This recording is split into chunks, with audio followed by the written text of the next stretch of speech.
Hello everyone, Jai Hind to all of you. This is Rajat Bhardwaj. Welcome you again to the official channel of Nimbus Defense Academy.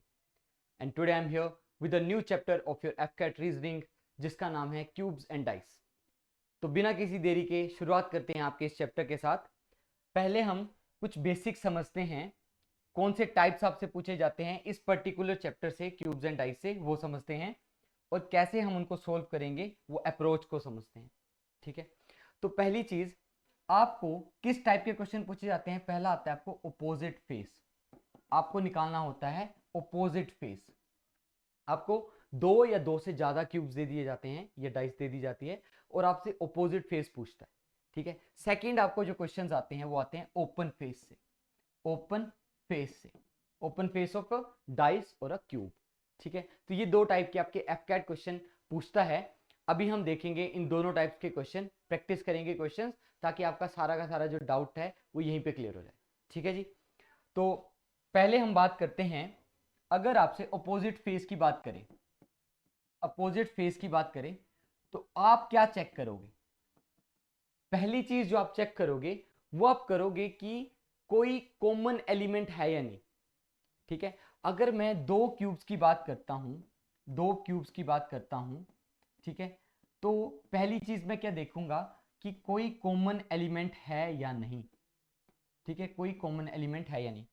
यहां पे अगर मैं लिख दूं 1 2 3, यहां पे लिख दूं मैं 5 3 1, तो हमें पता है यहां पे दो एलिमेंट कॉमन आ रहे हैं, यहां पे 3 और 1 कॉमन आ रहा है. तो इस केस में जब आपको दो एलिमेंट कॉमन मिल जाएं दो क्यूब्स में, उस केस में जो थर्ड बच गया दोनों का, वो आपस में ऑपोजिट होगा. तो इस केस में 2 और 5 आपस में ऑपोजिट फेसेस होंगे. ठीक है, पहला पॉइंट क्लियर हो गया आपको. पहले आपने क्या देखना है, कोई कॉमन एलिमेंट मिलता है. अगर आपको दो कॉमन एलिमेंट मिल गए तो जो थर्ड बचा वो आपस में ऑपोजिट होगा. पहली चीज क्लियर है. चलो सेकेंड टाइप देखो. सेकेंड टाइप ये है, मान लो आपको कोई भी कॉमन एलिमेंट ना मिले या फिर एक कॉमन एलिमेंट मिले. अब अगर आपको एक कॉमन एलिमेंट मिलता है तो आप क्या करेंगे वो समझते हैं जरा. मान लो यहां पे है ए बी सी और यहां पे है डी सी एफ. ठीक है, तो इस केस में आप क्या करेंगे, आप कॉमन एलिमेंट उठाओ. यहां पे कॉमन क्या है, सी, वहां पे भी है सी, तो ये हो गया कॉमन एलिमेंट. नेक्स्ट स्टेप क्या है आपका, उसको क्लॉकवाइज घुमा दो कॉमन एलिमेंट से. कॉमन एलिमेंट से उसको क्लॉकवाइज घुमा दो, मतलब लिख लो that is C A B. वहां से सी सी एक बार आ गया तो सी द्वारा द्वारा नहीं लिखूंगा मैं, इसको फिलअप छोड़ दो. सी के आगे एफ, उसके आगे डी. तो इन 6 में जो बच गया उसको आप यहां पे लिख दो. यहां पे 6 में क्या आएगा, ई. तो अब आपके पास ऑपोजिट फेस क्या क्या बन गए. इस केस में आपके पास ऑपोजिट बन गए, ई का ऑपोजिट सी है, ए का ऑपोजिट एफ है और बी का ऑपोजिट डी है. ठीक है, समझ आ गया.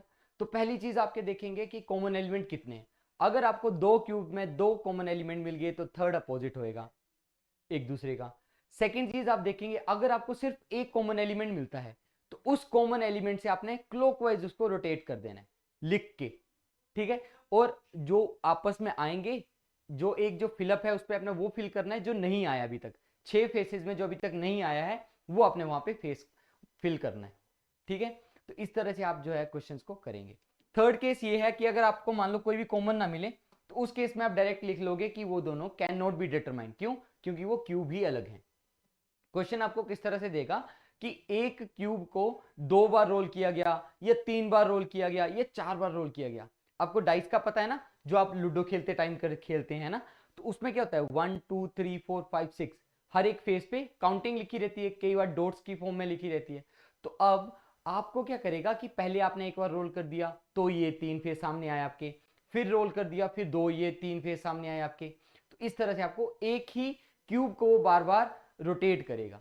अगर दो क्यूब अलग अलग हैं, दो क्यूब्स को अलग अलग रोटेट करेगा तो उस केस में क्या होगा, कैन नॉट बी डिटरमाइन, क्योंकि उसमें कॉमन एलिमेंट रेयरली आएगा कोई। क्लियर हुआ? देखिए नेक्स्ट क्वेश्चन से समझते जाएंगे। तो पहला क्वेश्चन आपके सामने है, observe the dots on a dice 1 to 6 dots in the following figures, how many dots are contained on the face opposite to that containing 4 dots. ठीक है, तो पहला काम क्या है आपका? पहला काम है आपका कॉमन एलिमेंट ढूंढना। तो इन फेसेस में मैंने कॉमन एलिमेंट ढूंढ लिया कि एक तो ए कॉमन है और एक 5 कॉमन है। तो हमने पहला स्टेप किया था, उसी का ये आंसर दे रहा है कि जब आपको दो एलिमेंट कॉमन मिल जाएं तो जो थर्ड एलिमेंट बचा होगा वो आपस में अपोजिट होएगा। तो इसका अपोजिट क्या हो गया? फिर 2 का अपोजिट हो गया 4, मतलब ये जो 2 है इसका अपोजिट हो गया 4। तो आंसर क्या था? 4 डॉट्स के opposite A, option number A, that is 2। ठीक है, पहला क्वेश्चन क्लियर है। सेकंड देखिए, अब आपको क्या पूछ रहा है वो कि आपको बताना है कि 2 डॉट्स के अपोजिट कौन सा है। 2 डॉट्स के अपोजिट कौन सा है? तो पहला काम सिमिलर आपको एलिमेंट ढूंढने, कॉमन एलिमेंट ढूंढने। तो यहां पे 2 4 6 है, यहां पे 5 1 6 है, तो इन दोनों में कॉमन क्या आ गया? 6। ठीक है, यहां पे क्या है? 3 4 और 5। तो अभी किसी में भी मेरे को 2 एलिमेंट कॉमन नहीं मिले, तो पहले मैं इन दोनों को कंसीडर करता हूं जिसमें एक एक एलिमेंट मेरे को कॉमन मिल रहा है। तो जब मेरे को एक एलिमेंट कॉमन मिल गया तो मैंने क्या करना है? क्लॉकवाइज इसको रोटेट कर देना है कॉमन एलिमेंट से। ठीक है, कॉमन एलिमेंट से। तो 6 के बाद नेक्स्ट 2, उसके बाद 4। यहां पे देखूंगा 6 आ चुका है तो उसको खाली रहने दो, देन 5 एंड देन 1। अब जो खाली रखा है उसमें क्या भरना है? जो नहीं आया कहीं भी, 1 2 3 नहीं आया कहीं भी। तो अब आपका जो आंसर है वो यहां से आ जाएगा कि 6 के अपोजिट 3 है, 2 के अपोजिट 5 है और 1 के अपोजिट 4 है। तो आपसे 2 के अपोजिट पूछा तो उसका आंसर आ जाएगा option number C, that is 5। समझ आ गया? चलिए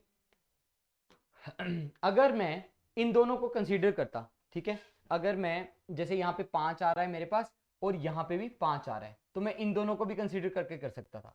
देखो 5 से रोटेट कर दो क्लॉकवाइज, 5 से रोटेट कर दो क्लॉकवाइज, तो 5 1 6, यहाँ पे 5 आ गया, देन 4 एंड देन 3। तो यहाँ पे कौन सा बच गया? 2। तो 2 के अपोजिट 5, यहाँ से भी आंसर आ जाता मेरे पास। ठीक है, तो आपको क्या देखना है कि कॉमन एलिमेंट अगर 2 मिल गए तो आपका काम बहुत आसान हो जाएगा, अगर 1 मिल गया तो उसको क्लॉकवाइज घुमा दो। चलिए नेक्स्ट क्वेश्चन पे चलते हैं। अब आपको क्या बताना है? 2 क्वेश्चन है। पहले आपको बताना है अपोजिट फेस शोइंग, जिसके 2 के अपोजिट, और दूसरा बताना है 3 के अपोजिट। देखिए पहला काम क्या है? कॉमन एलिमेंट ढूंढना है। तो अगर मैं इन 2 क्यूब्स को देखता हूं, ठीक है, तो मेरे पास 1 और 4 कॉमन आ रहा है, 1 और 4 कॉमन आ रहा है। ठीक है, तो मतलब 6 के अपोजिट 2 है, 2 के अपोजिट 6 है। तो पहले का तो आंसर आ गया मेरे पास, क्या है? 6 का। क्या पूछा इसने? 2 का, तो 2 का क्या है? 6। ठीक है, नेक्स्ट देखते हैं। अब आपको 3 सिर्फ इसी में दिख रहा है, तो 3 को आप इसको इससे कंपेयर कर लो, क्योंकि 6 यहां पे भी है, 6 यहां पर भी है। तो जब मैंने इसको यहां पे कंपेयर किया इससे, तो 6 कॉमन लिया और क्लॉकवाइज घुमा दिया, 6 कॉमन लिया और क्लॉकवाइज घुमा दिया। तो यहां से मेरे पास क्या आएगा? 6 देन 4 देन 1, उसके बाद यहां पे 6 आ गया, 3 और 5। ठीक है, कौन सा बच गया? 2 बच गया। तो यहां से भी क्या आ गया? 6 के अपोजिट 2 है, 4 के अपोजिट 3 है, 1 के अपोजिट 5 है। ठीक है जी, आपसे क्या पूछा था? 2 के अपोजिट, 2 के अपोजिट क्या है? 6, और 3 के अपोजिट क्या आ गया? 4। तो 6 and 4 is the right answer, option number D. ठीक है, अब क्लियर हो गया होगा बहुत सारी चीजें आपको। तो इस तरह के क्वेश्चन अब आप कर लोगे। चलिए अब आपको क्या बताना है? Opposite to 2, again 2। तो देखिए पहले मैं क्या करूंगा? कॉमन एलिमेंट ढूंढूंगा। तो मेरे को मिल गया, इसने क्या पूछा है? 2 के अपोजिट पूछा है। तो 3 4 यहाँ पे कॉमन है, 3 4 यहाँ पे कॉमन है, 3 4 यहाँ पे कॉमन है, 3 4 यहाँ पे कॉमन है। तो कौन सा बच गया? 2 और 5। तो 2 और 5 सीधा आ गया मेरे पास। 2 के अपोजिट क्या होगा? 5 होगा। ठीक है जी, तो इसका आंसर क्या आ जाएगा? Option number C. ठीक है जी, उसके बाद आपको बताना है opposite to F. Opposite to F, opposite to F. तो मैंने देखा एफ यहां पे मिल रहा है मेरे को, ठीक है, और कहीं एफ नहीं है, बस यहाँ पे एफ है। और ए इस वाले क्यूब में ये बी कॉमन है, ये भी बी कॉमन है। इन दोनों में बात करूं तो ई यहाँ पे कॉमन है, ई यहाँ पे कॉमन है, तो मैं इन दोनों को लेकर कर सकता हूं, या तो मैं इन दोनों को ले लूं तो भी हो जाएगा, यहाँ इन दोनों को ले लूं तब भी हो जाएगा। देखो पहले हम इन दोनों की बात करते हैं, ठीक है। तो ई कॉमन ले लिया मैंने और बाकियों को क्लॉकवाइज घुमा दिया, ठीक है, क्लॉकवाइज घुमा दिया। तो ई के बाद सी देन डी, यहाँ पे ई खाली छोड़ दो, एफ एंड बी, ठीक है जी। अब जो बच गए वो यहाँ पे भर दो, ए बच गया, A B C D E F. तो ई के अपोजिट आ गया ए, सी के अपोजिट आ गया एफ, डी के अपोजिट आ गया बी। तो मतलब आपसे क्या पूछा उसने, एफ के अपोजिट क्या आ गया सी। तो option number D is the right answer. I hope आपको सब कुछ क्लियर हो गया होगा इन वाले क्वेश्चंस में। अब चलो जी नेक्स्ट क्वेश्चन पे चलते हैं। अब आ गया ओपन फेस। देखिए मैं आपको पहले कुछ एग्जांपल से बताता हूं।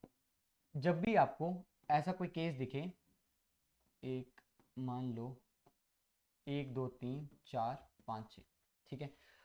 अब यहां पे मान लो A B C D E F लिखा है, तो मेरी बात ध्यान से सुनना। ए के जो अपोजिट होगा वो एक छोड़ के होगा, अल्टरनेट जो आपका एक छोड़ के होगा, ठीक है। तो ए के अपोजिट यहां पे कौन सा आएगा सी। अब बी के अपोजिट एक छोड़ के आएगा दैट इज डी, बी के अपोजिट आएगा डी, और जो बच गए वो एक दूसरे के अपोजिट होंगे, मतलब ई के अपोजिट क्या आएगा एफ। बस इतना सा ही खेला है आपका ओपन का, ठीक है। इन क्वेश्चंस को करते हैं, अब इस क्वेश्चन को करते हैं। तो उसने क्या बोला, आपको क्या बताना है अपोजिट टू क्या बताना है, इसमें क्वेश्चन ही लिखा है how many dots lie opposite to the face having 3 dots, 3 dots, 3 dots के अपोजिट बताना है। देखिए तो पहला इसके अपोजिट आएगा ये, मतलब 6 के अपोजिट आएगा 3, तो यहीं पे आपका आंसर आ गया था पहली बात। तो आगे सोल्व कर लेते हैं। और 4 के अपोजिट आएगा 5, 4 के अपोजिट आएगा 5। अब एक चीज आपने ध्यान रखनी है, आपने ये नहीं बोलना कि यार इसको एक छोड़ दो तो ये आ जाएगा, इस तरह से नहीं चलना है। जो आपको क्लियर लिखा है वही चीज करनी है। इसके एक छोड़ के ये है, इसको एक छोड़ के ये है, जो बच गए वो आपस में है, मतलब 1 और 2 जो है वो आपस में अपोजिट है, ठीक है जी। तो अब क्वेश्चन करते हैं। आपको क्या बोला था 6, 3 के अपोजिट क्या है 6, तो आंसर इसका आता D, option number D. Clear हुआ। ये कैसे लेने हैं, जो क्लियर हुआ है, क्लियर दिख रहा है कि वो एक छोड़ के है उसको ही कंसीडर करना है, बाकी जो बच जाएंगे वो आपस में अपोजिट होंगे, ठीक है जी। नेक्स्ट पे चलते हैं। नेक्स्ट क्वेश्चन देखिए। अब आपको यहाँ पे क्या बताना है, opposite face of 5 dots, 5 dots के अपोजिट कौन सा होगा। तो एक के अपोजिट आया 4, एक के अपोजिट कौन सा आया 4, फिर 2 के अपोजिट आया 6, 2 के अपोजिट आया 6, और बच कौन सा गया बाहर वाले 3 के अपोजिट होएगा 5। तो ऑप्शन इसका क्या आता 3, ऑप्शन नंबर डी, ठीक है। समझ रहे हो ना, ओके। नेक्स्ट क्वेश्चन पे चलते हैं। अब वो बोल रहा है क्वेश्चन में कि आपको एक उसने ओपन करके दे दी डाइस। अब वो बोल रहे कि इनमें से कौन उसका पार्ट नहीं हो सकता, ठीक है। कौन सा पार्ट हो सकता है, ठीक है, ये मतलब एक्स फिगर से कौन सा पार्ट हो सकता है। तो देखिए आपको एक बात क्लियर होनी चाहिए यहाँ पे कि जो अल्टरनेट होंगे, मान लो मैं इसकी बात दोबारा कर दूं अगर, ठीक है, A B C D E F. देखिए तो आपको एक क्यूब में 2 एडजेसेंट जो है एक साथ नहीं दिखेंगे, मतलब ए और सी आपको एक किसी क्यूब में नहीं दिखेगा। क्यों, क्योंकि वो तो उसके अपोजिट है। मतलब अगर मेरे को ये कोई क्यूब था, उसमें एक फेस पे ए है, एक पे डी है, एक पे सी है, तो ये पॉसिबल नहीं है। क्यों, क्योंकि ये तो इसके अपोजिट है, सी तो ए के अपोजिट है, तो ए और सी साथ में नहीं आएंगे, ठीक है। तो क्या बोल रहा हूं मैं यहां से, आपने क्या समझना है कि जो अपोजिट हैं, अपोजिट वाले एक सेम क्यूब में शो नहीं होंगे, सेम क्यूब में नहीं आएंगे, ठीक है जी। चलिए देखते हैं अब इस क्वेश्चन को। तो यहां पे अगर आप देखते हो ध्यान से, तो खाली के अपोजिट खाली है, चलो हो सकता है। और ये जो आपका पॉइंट है, डॉट है, उसके अपोजिट क्या है भरा हुआ। ये जो लाइन है, lines lines lines lines lines इस तरह से, ठीक है। तो ये और ये एक क्यूब में नहीं आएगा, किसी एक क्यूब में नहीं आएगा साथ में। तो देखो यहाँ पे दोनों आ रहे हैं तो ये नहीं आएगा, यहाँ पे दोनों आ रहे हैं तो ये भी नहीं होगा। ऑप्शन क्या बच गया मेरे पास, 1 और 3। चलो ठीक है, नेक्स्ट चीज समझते हैं। नेक्स्ट चीज सुनो। अब देखो, अब जो खाली के अपोजिट खाली है, ये खाली के अपोजिट क्या है खाली, और एक और खाली है, ठीक है। तो आप ये नहीं बोल सकते कि खाली के अपोजिट जो है वो खाली है, तो दो खाली एक साथ नहीं आएंगे, ये आ सकते हैं क्योंकि एक और खाली आपके पास एम्प्टी जो आपके पास फेस है। लेकिन बात ये है कि इसके अपोजिट ये नहीं आ सकता, जबकि इसके साथ में ये आ सकता है, लेकिन तीन के तीन फेस एम्प्टी नहीं आ सकते। अगर दो फेस भी एम्प्टी बोलता वो, अगर यहां पे मेरे को दो फेस एम्प्टी बोलता तो वो चल पड़ता। क्यों? क्योंकि ये अगर इसके अल्टरनेट है तो ये और ये इकट्ठे आ सकते हैं, और अगर ये इसके अल्टरनेट है तो ये और ये इकट्ठे आ सकते हैं। तो दो फेस तो आ सकते थे एम्प्टी, लेकिन तीनों के तीनों फेस एम्प्टी नहीं आएंगे, तो मतलब ये इसका पार्ट नहीं हो सकता।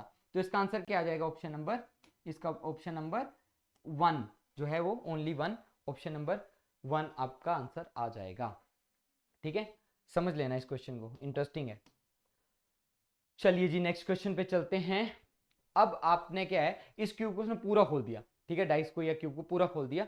अब आपने यहाँ पे क्या समझना है कि इन दो से मिलकर या इन दो से मिलकर एक ऊपर वाला फेस बन रहा है, तो मतलब एक जो फेस है उसमें ये आ सकता है, लेकिन पूरे क्यूब में सिर्फ एक ही जगह पे ये चीज आएगी। पूरे क्यूब में सिर्फ एक ही जगह पे ये चीज आ सकती है, दो बार नहीं आ सकती। ये ऑप्शन चला गया और ये ऑप्शन भी चला गया। क्यों? क्योंकि मैंने क्या बोला, ये चीज एक ही बार आ सकती है, क्योंकि मेरे को दो हाफ हाफ दिख रहे हैं बस। तो ये वाली जो चीज है कि आधी भरी हुई और आधी खाली, वो सिर्फ एक ही बार आ सकता है। तो इन दोनों ऑप्शंस में तो वो चला गया। तो उसने क्या बोला है, दो दो ऑप्शन दे रखे हैं आपको, देखो, तो आपके पास आंसर सीधा हो गया, 2 और 3 हो सकते हैं इसमें। ठीक है, 2 और 3 हो सकते हैं इसमें। क्यों? जब आप इसको अच्छे से देखोगे तो आपको 1 2 3 4 4 फेस तो आपको वैसे ही खाली दिख रहे हैं, तो तीनों के तीन फेस जो हैं खाली आ सकते हैं इस केस में, और ये भी जब मिलेंगे तो खाली बनाएंगे। ठीक है, तो ये चीज थे आपको इसमें समझने की। आई होप आपको ये क्वेश्चन समझ आ गए हैं, बेसिक अंडरस्टैंडिंग के क्वेश्चन है, बहुत ही इजी चैप्टर है ये। ठीक है, मोस्टली आपको क्वेश्चन जो है वो अपोजिट फेस से आते हैं। आई होप वहां पे आपको कोई डाउट नहीं होगा। तो अब प्रैक्टिस करिए इन क्वेश्चंस की। ठीक है, आई होप आपको अच्छे से समझ आ गया है। अब इसी क्रम में आपकी एफकेट रीजनिंग में एक और चैप्टर के साथ मिलते हैं हम नेक्स्ट क्लास में। तब तक के लिए जय हिंद, शुक्रिया, धन्यवाद, और जुड़े रहिए हमारे साथ निम्बस डिफेंस एकेडमी के साथ, और आपको अच्छी क्वालिटी एजुकेशन हम प्रोवाइड करेंगे। ठीक है, थैंक यू वेरी मच।